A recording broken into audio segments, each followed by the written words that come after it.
राधे राधे मित्रों, मैं हूँ शिवाकांत शुक्ल और स्वागत है आपका हमारे YouTube चैनल शुक्ल जी संस्कृत ज्ञान गंगा में। मित्रों, हम लोग श्लोक बाय श्लोक मेघदूतम का अध्ययन कर रहे हैं और इस सीरीज़ में अब हम लोगों ने 13 श्लोक का अध्ययन कर लिया है और आज की वीडियो में हम 14वें श्लोक का प्रारंभ करते हैं। आशा करता हूँ कि आप लोगों को सारे श्लोक बहुत अच्छी तरीके से समझ में आ रहे हैं। किसी श्लोक को समझने में आपको किसी भी प्रकार की समस्या नहीं हो रही है। अगर कहीं समस्या हो भी रही है तो आप लोग प्लीज़ कमेंट करके ज़रूर पूछ लिया करिए कि हाँ, ये बात हमको नहीं समझ में आई, ताकि यथासंभव जैसा भी हो सकेगा मैं उस तरीके से आप लोगों को समझाने का पूरा प्रयास करूँगा। चलते हैं अपने अगले श्लोक की तरफ। श्लोक शुरू करने से पहले आपसे एक रिक्वेस्ट है कि अगर आप हमारे चैनल पर नए हैं तो प्लीज़ चैनल को ज़रूर सब्सक्राइब कर लीजिए, बेल आइकन को ज़रूर प्रेस कर दीजिए ताकि हमारे वीडियो की जो भी नोटिफिकेशन है वो आपको समय से मिलती रहे। और वीडियो अच्छी लगे तो लाइक ज़रूर कर दिया करिए, कमेंट ज़रूर किया करिए और ज़्यादा से ज़्यादा अपने दोस्तों के पास इस वीडियो को शेयर कर दिया करिए। चलते हैं अपने श्लोक की तरफ। इस श्लोक में कालिदास जी ये वर्णन कर रहे हैं, मेघ को एक प्रकार से उसकी बड़ाई कर रहे हैं कि हे मेघ, तुम जाओगे तो तुमको जो सिद्धांगनाएँ हैं, जो देवांगनाएँ हैं, वो किस प्रकार से देखेंगी, तुम्हें देख करके वो कितनी आनंदित हो जाएंगी, कितनी उत्सुकता है, कितने आश्चर्यजनक नेत्रों से वो तुम्हारा अवलोकन करेंगी। ये बातें इस श्लोक में वो कहते हैं। कह रहे हैं, अद्रेह श्रृंगम हरति पवनः किंचिदित्युन्मुखीभिर्दृष्टोत्साहश्चकितचकितं मुग्धसिद्धांगनाभिः स्थानादस्मात् सरसनिचुलादुत्पतोदङ्मुखः खं दिङ्नागानां पथि परिहरन् स्थूलहस्तावलेपान्। अद्रेः श्रृंगं हरति पवनः किंचिदित्युन्मुखीभिर्दृष्टोत्साहश्चकितचकितं मुग्धसिद्धांगनाभिः स्थानादस्मात् सरसनिचुलादुत्पतोदङ्मुखः खं दिङ्नागानां पथि परिहरन् स्थूलहस्तावलेपान्। कहते हैं कि पवनः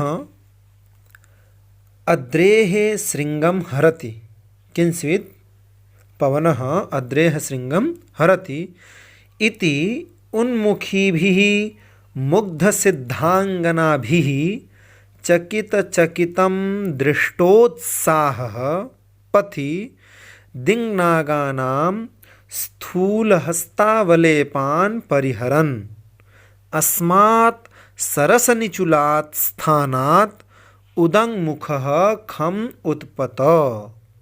कहते हैं कि जो सिद्धांगना भी माने सिद्धांगनाएँ हैं, वो उन्मुखी भी माने ऊपर की तरफ मुँह करके और बड़े आश्चर्य से, उन्मुखी भी मुग्ध हो करके, बड़े मुग्ध हो करके, बड़े प्रेम से, बड़े आश्चर्यचकित हो करके जो सिद्धांगना भी, जो सिद्धांगनाएँ हैं, सिद्धों की जो अंगनाएँ अर्थात सुंदरियाँ उनकी पत्नी हैं, उन पत्नियों के द्वारा उन पत्नियों के द्वारा चकित चकितम दृष्टोत्साह, आप क्या हैं, बिल्कुल चकित माने बिल्कुल आश्चर्यपूर्वक जिनको देखा जा रहा है, ऐसे देखे गए दृष्ट हो रहे हैं, ऐसे उत्साह वाले क्या देखे जा रहे हैं कि किंचित पवनः अद्रेः श्रृंगम हरति। अरे यह जो पवन माने पवन है, क्या यह जो पवन है वो अद्रेह माने जो पर्वत है, उस पर्वत के श्रृंगम माने चोटी को हरति माने हर के ले जा रहा है। किंचित क्या यह पवन जो वायु है, आप कैसे लग रहे हैं कि जैसे वायु पर्वत की चोटी को उड़ा ले जा रहा है। बादल जैसे आप नहीं लग रहे हैं, ये जो बादल हैं ये ऐसे लग रहे हैं कि जैसे वायु ने पर्वत की चोटी को उड़ा लिया हो। तो पवन माने जो वायु है वो अद्रेह श्रृंगम, अद्रेह माने पर्वत की जो श्रृंगम माने चोटी है, उस चोटी को हरति, क्या हर के ले जा रही है, उड़ाए जा रही है। इति माने इस प्रकार से, उन्मुखी भी मुग्ध सिद्धांगना भी, उन्मुखी भी माने ऊपर की तरफ मुँह करके, क्योंकि अब देखेंगे तो ऊपर की तरफ मुँह रहेगा। तो जो सिद्धांगना भी सिद्धांगनाएं हैं, उन सिद्धांगनाओं के द्वारा, सिद्धांगनाएं माने सिद्धों की जो अंगनाएं माने प्रियतमाएं, सुंदरियां हैं, स्त्रियां हैं, वो चकित चकितम बड़े आश्चर्यपूर्वक, बड़े चकित हो करके, दृष्टोत्साह दृष्ट करेंगी, आपको देखेंगी। ऐसे देखे गए जो उत्साह माने उत्साह वाले तुम हो, ऐसे तुम पथि माने मार्ग में, दिंगनागा नाम स्थूल हस्तावलेपान, जो दिंगनाग हैं, दिंगनाग माने दिग्गज, जो दिशाओं के नाग हैं, ऐसे दिग्गजों की जो स्थूल माने मोटी मोटी, हस्त माने सूढ़े हैं, उन सूढ़ों के आवलेपान परिहरण, जो आवलेप है, जो आपके ऊपर वो आक्रमण कर रहे हैं, उनके आक्रमण का परिहरण माने परित्याग करता हुआ, अस्मात् सरस निचुलात, यह जो सरस निचुला है, सरस निचुला माने बेंत के हरे हरे जो बगीचे हैं, ऐसा जो स्थानात स्थान है, उस स्थान से, स्थानात स्थान से, उदंग मुख माने ऊपर की ओर मुख करके, ऊपर की ओर मुख करके, अथवा उदंग मुख माने उत्तर की ओर मुख करके। क्यों? क्योंकि यहाँ पर जो यक्ष है वो बादलों को उत्तर दिशा की ओर जाने के लिए कह रहा है, क्योंकि उत्तर दिशा की ओर क्या है, हिमालय पर्वत है, और ठीक उसी हिमालय पर्वत के ऊपर अलकापुरी है, और उसी अलकापुरी में उस यक्ष की यक्षिणी विरहावस्था में उसका इंतजार कर रही है। इसलिए उदंग मुख अर्थात उत्तर की ओर मुख करके, उत्तराभिमुख हो करके, उत्तर की ओर मुख करके, खम माने आकाश में, उत्पत तुम क्या हो जाना, उड़ना, उसमें जाना, उड़ जाना। तो एक बार हम पुनः देख लीजिए एक बार कि वो कैसे देखेंगे, कि जैसे पवनः अद्रे श्रृंगम हरति, क्या यह जो पवन है वो अद्रेह श्रृंगम, अद्रे माने पर्वत, पर्वत की जो श्रृंगम माने चोटी है, उसको हरति माने हर के लेके चली जा रही है, हर ले जा रही है, उड़ा ले जा रही है। इस प्रकार से उन्मुखी भी मुग्ध सिद्धांगना भी, उन्मुखी माने ऊपर की ओर मुख करके, जो सिद्धांगनाएं हैं, सिद्धों की पत्नियां हैं, वो चकित चकितम बड़े आश्चर्यपूर्वक दृष्ट आपको देखेंगी, और ऐसे देखे जाते हुए देखे गए, उत्साह माने उत्साह वाले, क्योंकि जब वो आपको देखेंगे तो आपका उत्साह दुगना होगा। ऐसे आप तुम पथि माने मार्ग में, दिंगनागा नाम स्थूल हस्तावलेपान परिहरन, जो दिंगनाग हैं, दिग्गज हैं दिशाओं के, उनके जो स्थूल माने मोटे मोटे हस्त माने सूढ़ हैं, उसके अवलेपान माने जो आक्रमण है, उसका परिहरण माने परित्याग कर देना, उनसे लड़ना भिड़ना मत, धीरे से बच करके निकल जाना। और अस्मात् सरस निचुलात, यह जो सरस निचुला है, बेंत के हरे हरे जो वृक्ष वाले स्थानात स्थान हैं, उस स्थान से उदंग मुख माने उत्तर की ओर मुख करके, खम माने आकाश में, उत्पत उड़ जाना, उड़ जाओ। ठीक, इस तरीके से 14वां श्लोक हो गया। आशा करता हूँ आप लोगों को प्रत्येक शब्द का अर्थ समझ में आ रहा है। देखिए, अगर शब्दों का अर्थ समझ में आ गया तो इस श्लोक का अर्थ निकालने में कोई समस्या नहीं होगी। चलते हैं अपने अगले श्लोक की तरफ। इस श्लोक में कालिदास जी का ये भाव है कि जैसे भगवान श्री कृष्ण के मस्तक पर मयूर का पंख, मोर का पंख सुशोभित होता है, ठीक उसी तरीके से जब बादल जब गरजते हैं और बारिश होती है तो आप लोगों ने देखा होगा आकाश में इंद्रधनुष निकलता है। तो ये इंद्रधनुष ही मानो मोर पंख की तरह है, और आपका जो वपु है, जो शरीर है, वो बिल्कुल सांवला है, भगवान कृष्ण के जैसे हैं। तो जैसे भगवान कृष्ण मयूर पंख को धारण करने के पश्चात शोभा को प्राप्त होते हैं, जो उनकी शोभा होती है, ठीक वही शोभा जब इंद्रधनुष उदित होगा तो आप चूंकि सांवले हैं, और ऐसा सांवला वपु भी आपका भगवान कृष्ण की तरह ही सुशोभित होगा। ये वर्णन इस श्लोक में करते हैं। कह रहे हैं कि रत्नच्छाया व्यतिकर इव प्रेक्ष में तत्पुरस्तात् वल्मीकाग्रात् प्रभवति धनुष्खण्डमाखण्डलस्य येन श्यामं वपुरतितरां कान्तिमापत्स्यते ते वर्हेणेव स्फुरितरुचिना गोपवेशस्य विष्णोः रत्नच्छाया व्यतिकर इव प्रेक्ष्यमेतत्पुरस्तात् वल्मीकाग्रात् प्रभवति धनुष्खण्डमाखण्डलस्य येन श्यामं वपुरतितरां कान्तिमापत्स्यते ते वर्हेणेव स्फुरितरुचिना गोपवेशस्य विष्णोः। कहते हैं कि रत्नच्छाया व्यतिकरः इव प्रेक्ष्यम आखण्डलस्य एतत् धनुष्खण्डं पुरस्तात् एतत् आखण्डलस्य धनुष्खण्डं पुरस्तात् वल्मीकाग्रात् प्रभवति येन ते श्यामं वपुः स्फुरितरुचिना वर्हेण गोपवेशस्य विष्णोः उनके इव अतितरां कांतिम आपत्स्यते अतितरां कांतिम आपत्स्यते। कहते हैं कि रत्नच्छाया व्यतिकरः, रत्न माने मणि, मणियों की जो छाया होती है, कांति होती है, उस कांति से व्यतिकर माने मिला हुआ, ऐसे मिले हुए के इव, इव माने समान, जो प्रेक्ष्यम माने देखने योग्य है, सुंदर हैं, ऐसा एतत् आखंडलस्य धनुष्खंडम, आखंडलस्य इंद्रस्य, एतत् माने यह जो आखंडल का, इंद्र का जो धनुष्खंड है, धनुष का टुकड़ा है, वह धनुष का टुकड़ा पुरास्तात माने सामने, वल्मीकाग्रात माने जो सामने आपके बॉबी है, वल्मीक आप लोग जानते होंगे, जो वाल्मीकि जी के पूरे शरीर में लग गया था, दीमक का बना हुआ पूरा वो बॉबी होता है, वही वल्मीक है। तो वल्मीकाग्रात जो बॉबी है, उस बॉबी के अग्रात, अग्रात माने अग्रभाग से, प्रभवती माने निकल रहा है, वल्मीक के बॉबी के अग्रभाग से क्या हो रहा है, निकल रहा है।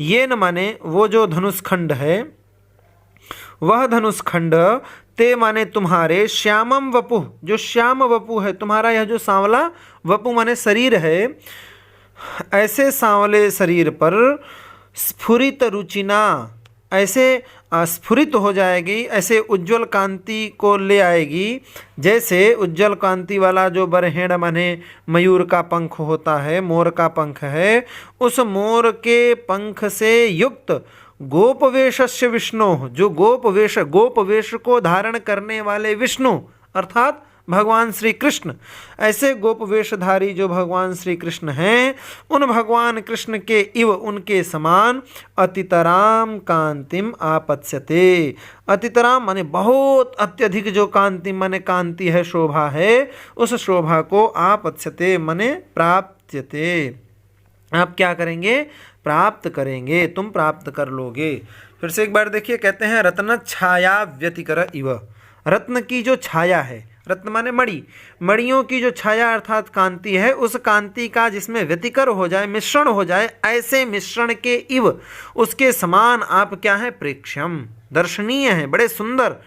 ऐसा सुंदर क्या, तो कहते हैं एतत् आखंडलस्य धनुष्खंडम, मणियों की जो छाया है, मणियों की जो कांति है, उस कांति से मिश्रित क्या है, एतत् आखंडलस्य धनुष्खंडम, यह आखंडल का, यह इंद्र का जो धनुष्खंड है, यह धनुष का खंड, धनुष का टुकड़ा, पुरस्तात वल्मीकाग्रात प्रभवती, पुरस्तात माने सामने से, वल्मीकाग्रात माने वल्मीक के अग्रभाग से क्या हो रहा है, निकल रहा है। ये न माने जो धनुष का टुकड़ा है, आखंडल के धनुष का खंड है, अर्थात इंद्रधनुष जो है, वह इंद्रधनुष, ते माने तुम्हारे जो श्यामम वपु, तुम्हारा यह जो सांवला शरीर है, श्याम वपु है, उसको स्फुरित रुचिना, बहुत ही अत्यधिक क्या करेगा, उज्ज्वल कांति वाला बना देगा। कैसे, तो जैसे बरहेण गोपवेशस्य विष्णु, बरहेण माने जो मोर पंख को धारण करने वाले, गोपवेशस्य गोपधारी विष्णु अर्थात श्री कृष्ण हैं, उन श्री कृष्ण की इव माने उन्हीं की तरह अतितराम कांतिम आपत्स्यते। अतितराम अत्यधिक जो कांति वाली शोभा वाली वपु है, ऐसी वपु को, ऐसे शोभा को आप क्या करेंगे? आपत्स्यते माने प्राप्स्यते, प्राप्त्यते, आप प्राप्त कर लेंगे। ठीक है, ये श्लोक भी लगभग सारे शब्दों का अर्थ आप लोगों को प्रकट ही हो गया होगा। अब चलते हैं अपने अगले श्लोक की तरफ। अब इस श्लोक से मेघ को वो यक्ष ये बतला रहा है कि आपको कहाँ कहाँ जाना है। बोले जब आप यहाँ से चलेंगे तो एक माल देश पड़ेगा, माल प्रदेश का नाम है।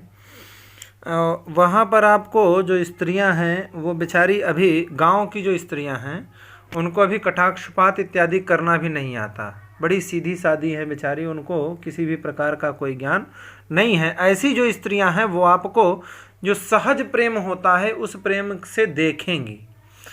यद्यपि कोई विशेष प्रेम उनके अंदर नहीं है, वो व्यक्त करने का कोई ऐसा विशेष फार्मूला वो नहीं जानती हैं, लेकिन जो भी उनके अंदर स्वाभाविक जो नेचुरल प्रेम है उस प्रकृति प्रदत्त प्रेम से आपको क्या करेंगी?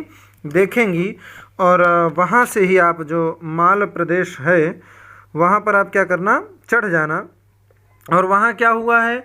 तो वहाँ की ज़मीन अभी नई नई हल से खोदी गई है, हल से उसकी जुताई हुई है। तो जैसे ही वर्षा की बूंदें उस मिट्टी पर, जुती हुई मिट्टी पर गिरेंगी तो वहाँ से क्या है? सुगंधी उठती है। जो गांव के लोग होंगे जिन्होंने कभी खेती का दर्शन किया होगा उनको पता होगा कि जब खेती होती है तो उस समय क्या होता है कि वर्षा की बूंदें जब नई नई मिट्टी पर पड़ती है, जो गर्मी से बिल्कुल तपी हुई भूमि होती है, उस भूमि पर जब वर्षा की बूंदें पड़ती हैं तो एक विशेष प्रकार की सुगंध आती है। वो सुगंध अद्भुत होती है। वो कहते हैं ना अनिर्वचनीयम प्रेम स्वरूपम, प्रेम, वो जो सुगंध है वो अनिर्वचनीय है। वो जिसका प्रेम उससे हुआ है बस वही बता सकता है कि हाँ वो कितनी सुगंधित होती है। तो वही कह रहे हैं कि जैसे ही वो मिट्टी भीगेगी तो एक विशेष प्रकार की सुगंध आएगी, आप उसका भी आनंद लेना। उसके बाद थोड़ा सा पश्चिम की ओर जा करके और फिर तेजी के साथ उत्तर की ओर भागना, क्योंकि अगर आप ज़्यादा पूर्व पश्चिम करने लगेंगे तो फिर हमारा जो रास्ता है वो तो ज़्यादा लंबा हो जाएगा, और जब तक आप पहुँचेंगे तब तक ऐसा न हो कि हमारी यक्षिणी जो है वो हमारे विरह में अपने प्राणों का परित्याग कर दे। श्लोक के माध्यम से इसी बात को समझते हैं। कहते हैं कि त्वय्या यत्तं कृषिफलमिति भ्रूविलासानभिज्ञैः प्रीतिस्निग्धैर्जनपदवधू लोचनैः पीयमानः सद्यः क्षीरोत्कर्षणसुरभि क्षेत्रमारुह्यमालम् किंचित् पश्चाद्व्रजलघुगतिर्भूय एवोत्तरेण त्वय्यायत्तं कृषिफलमिति भ्रूविलासानभिज्ञैः प्रीतिस्निग्धैर्जनपदवधू लोचनैः पीयमानः सद्यः क्षीरोत्कर्षणसुरभि क्षेत्रमारुह्यमालम् किंचित् पश्चाद्व्रजलघुगतिर्भूय एवोत्तरेण। कहते हैं कि आप क्या करते हैं? तो कृषि फलम त्वयि आयत्तम इति प्रीतिस्निग्धैः भ्रूविलासानभिज्ञैः ऐसी जनपदवधूलोचनैः पीयमानः ऐसा मालम क्षेत्रम सद्यः क्षीरोत्कर्षण सुरभि आरुह्य किंचित पश्चाद्व्रज भूयः लघुगतिः उत्तरेण एव। ठीक है, कहते हैं कि कृषि फलम, जो कृषि का फल है अर्थात खेती, अगर बादल ना आए तो खेती नहीं हो सकती है। ऐसे कृषि फल को आप क्या हैं? देने वाले हैं। कृषि फलम त्वयि आयत्तम, जो कृषि का फल है वह तुम्हारे अधीन है, तुम ही उसे प्रदान करते हो। अगर बादल ना आए, बारिश ना हो तो कितना भी आप ट्यूबवेल से, समरसीबल से सिंचाई करते रहिए, पंपिंग सेट लगा करके खेत भरते रहिए, लेकिन जो फसल बादलों के वर्षा से, बारिश होने से पैदा हो जाती है, जितनी अच्छी पैदावार मिल जाती है उतनी अच्छी फसल कभी भी पंपिंग सेट से अथवा समरसीबल ट्यूबवेल से भरने पर नहीं हो पाती है। तो वही कह रहे हैं कि जो कृषि फलम, कृषि का जो फल है वह त्वयि आयत्तम, तुम्हारे अधीन है। इति माने इस कारण से, प्रीति स्निग्धई ही भ्रू विलासान अभिज्ञई, जिनकी प्रीति क्या है, स्वाभाविक है, जो कोई बनावटी नहीं करती हैं, बिल्कुल स्वाभाविक प्रेम करती हैं, ऐसी स्वाभाविक प्रेम से जो स्निग्ध माने आर्द्र भव हैं जिनकी, वो क्या कर रही हैं, भ्रू विलासान अभिज्ञ, वो बेचारी बिल्कुल भ्रू विलास करने में अनभिज्ञ हैं, उनको कटाक्षपात इत्यादि का कुछ भी करने नहीं आता है, भवों को चंचल करने नहीं आता है, ऐसे आंखें मटकाने नहीं आता है उनको। ऐसी जो भ्रू विलासान अभिज्ञ, भ्रू विलास इत्यादि कार्यों से जो अनभिज्ञ हैं, जिनको नहीं आता है, ऐसी जनपद वधू लोचनई, जनपद की जो वधुएं हैं, गांवों की जो स्त्रियां हैं, वो स्त्रियां क्या करेंगी, अपनी लोचनई माने नेत्रों से आपको पीयमान, पिएंगी, पिएंगी मतलब देखेंगी, आनंद लेंगी। ऐसे आनंद देते हुए आप क्या होंगे, पिए जाएंगे। ऐसे आप पिए जाते हुए, तू पिया जाता हुआ, ऐसा तुम क्या करना, मालम क्षेत्रम, जो माल क्षेत्र है, कौन सा क्षेत्र है, माल क्षेत्र, माल नाम का कोई प्रदेश है, उस प्रदेश पर क्या करना, सद्य माने तुरंत ही शीरोत्कर्षण, शीर से अर्थात हल से जो उत्कर्षण किया गया है, जोता गया है, ऐसी भूमि पर जब आप बारिश करेंगे तो वहाँ से सुरभि आएगी, सुरभि माने सुगंध हो जाएगी। तो जोते हुए जो जमीन है उनसे क्या निकलेगी, सुरभि निकलेगी। वहाँ आरूह्य, वहाँ पर आप क्या करना, थोड़ी देर आरूह्य माने चढ़ जाना, रुके रहना, आनंद लेना, वहाँ पर चढ़ करके आरूह्य हो करके, पश्चात उसके बाद ब्रज भूयः, पश्चात माने पश्चिम की दिशा की ओर, ब्रज किंचित, किंचित पश्चात, थोड़ा सा पश्चात माने पश्चिम की ओर, ब्रज पश्चिम की ओर जाना, और फिर भूयः माने तुरंत ही, लघु गति ही उत्तरेण एव, लघु गति से, लघु गति अर्थात बहुत तीव्र गति से, लघु गति का तात्पर्य यहाँ धीरे धीरे नहीं, लघु माने छोटा नहीं, क्षिप्र गमन हसन, बड़ी तेज गति से, उत्तरेण एव, उत्तर की ओर तुम क्या करना, चल देना। वही कहते हैं, एक बार हम पुनः पश्यतु, एक बार फिर से आप लोग देख लीजिए कि कृषि फलम त्वयि आयत्तम, कृषि का जो फल है वो क्या है, तुम्हारे अधीन है। इति इसलिए प्रीति स्निग्धई, बड़ी प्रेम से, जो जिनका स्वाभाविक प्रेम है, ऐसे बड़े स्निग्ध माने बड़े ही स्निग्ध से, आर्द्र हृदय से, खूब प्रेम से, भ्रू विलासान अभिज्ञ, जो भ्रू विलास करने में अनभिज्ञ हैं, जिनको भ्रू विलास करना इत्यादि का, कटाक्षपात करना इत्यादि नहीं आता है, ऐसी जनपद वधू लोचनई, जो जनपद की वधुएं हैं, गांवों की जो स्त्रियां हैं, अंगनाएं हैं, उनके लोचनई माने नेत्रों से पीयमान, पिए जाने वाले, ऐसे तुम मालम क्षेत्रम, जो माल क्षेत्र है, उस क्षेत्र पर सद्य शीरोत्कर्षण सुरभि, सद्य माने तुरंत ही जिसका शीरोत्कर्षण हुआ है, जहाँ पर हल चलाए गए हैं, वहाँ जब आपकी बारिश की बूंदें पड़ेंगी तो वहाँ से सुरभि निकलेगी। ऐसी सुरभि को लेते हुए आरोह्य माने रुक, वहाँ चढ़ करके, आरोह्य माने वहाँ थोड़ी देर रुके रहना, चढ़ जाना ऊपर, खूब आनंद लेना। उसके बाद किंचित पश्चात ब्रज, फिर किंचित माने थोड़ा सा, पश्चात माने पीछे, पश्चिम की ओर, पश्चिम की ओर जाना, और भूया पुनः क्या करना कि लघु गति, लघु गति माने बहुत तीव्र से, बहुत तीव्रता से, बहुत जल्दी से, उत्तरेण एव, उत्तर की तरफ तुम क्या करना, निकल जाना। इस प्रकार से हम लोगों ने 3 श्लोकों का अध्ययन किया। आशा करता हूँ आप लोगों को बहुत अच्छी तरीके से समझ में आया है। थोड़ा सा बीच में डिस्टर्ब होने के कारण आप लोगों की क्लास थोड़ी धीमी गति से चल रही है। उसका रीज़न ये है कि आप लोगों को पता ही होगा कि एग्ज़ाम की डेट आ चुकी है। जिन्होंने GIC प्रवक्ता के लिए अप्लाई किया है उनकी डेट आ गई है। अभी के नोटिफिकेशन के अनुसार 20 जून को ये डेट निर्धारित की गई है। तो ये सरकारी रिजल्ट पे नहीं है, उनकी ऑफिशियल वेबसाइट पर जाएंगे तो संभवतः आपको प्राप्त हो जाएगा। तो इसलिए आप लोग भी थोड़ा मेहनत करिए और जितना हमसे हो सकेगा हम भी आप लोगों का पूरा सपोर्ट करेंगे।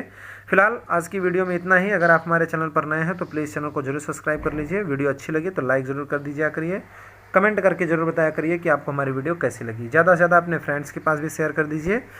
आज की वीडियो में फ़िलहाल इतना ही। मिलते हैं अगले वीडियो के साथ। राधे राधे।